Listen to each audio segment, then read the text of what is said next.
জামাই বাজারে যাইবা আনছি আমাকে বালুখণ্ড বাজারে একটু কাজ আছে রিয়ার মায়ের ডাক্তার দেখামু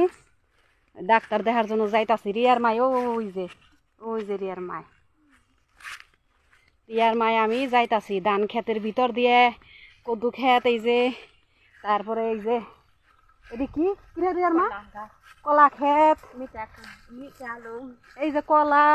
আর এই যে এটা হইলো কি আর রিয়ার মা এটি কি জানি সোয়াজ গাছ এই যে বড় সোয়াজ মানে দইনা পাতা যে খাই ওই দইনা পাতা ওইটা সোয়াজ হয়েছে সোয়াজ কাইটা রাখছে তাই আর এই যে ধান ক্ষেত সোয়াজ দেখাইছি আর আগে এই যে ধান ক্ষেত বন্ধুরা ধান খেতে দেখাইতে যাইতাছি হাঁটতে যাচ্ছি ক্ষেত দিয়ে চক দিয়ে যাইতাছি চক এই যে চক দিয়ে বালুখণ্ড বাজার যাইবে আনছি কেমন লাগবে আনছে বন্ধুরা দেখে কমেন্টে শেয়ারে জানাইবেন কেমন লাগবা নইছে বা আমাদের কথাগুলো কেমন লাগবা নইছে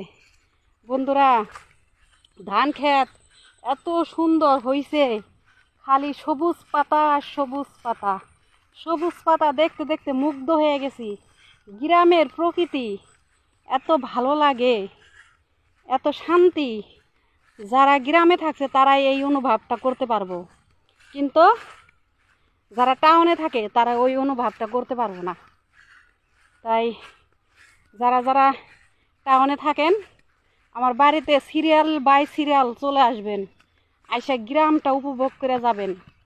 খাওয়া দাওয়ার কোনো টেনশন করবেন না আমি আছি কি খাইবেন শাক পাতা রান্না করে খাওয়াবো কচু রান্না করে খাওয়াবো নদীর মাছ রান্না করে খাওয়াবো বুঝেন নাই ওই যে আমার এক চাচা না খেতে কি জানি দিবে আনছে ওইটা গাছ উঠাইবে আনছে এই যে কোনটা যাবি এন্দা যাবি কোনটা ইন্দা এবারই পড়বে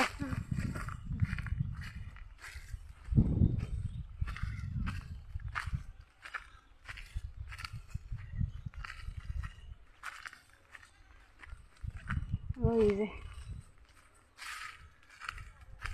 ওইটা গেল ওই যে গম খেতটা না ওটা ভিডিও করা পারতাম গম খেতের ভিডিওটা সুন্দর করে করা পারতাম গম না এটা কি পায়রা নে গম পায়রাটা ভিডিও করতে পারতাম গমটা ভিডিও করতে পারতাম এটাতে খালি গাছ ভিডিও করতে আসি আল্লাহ হাফেজ রাখি আল্লাহ হাফেজ।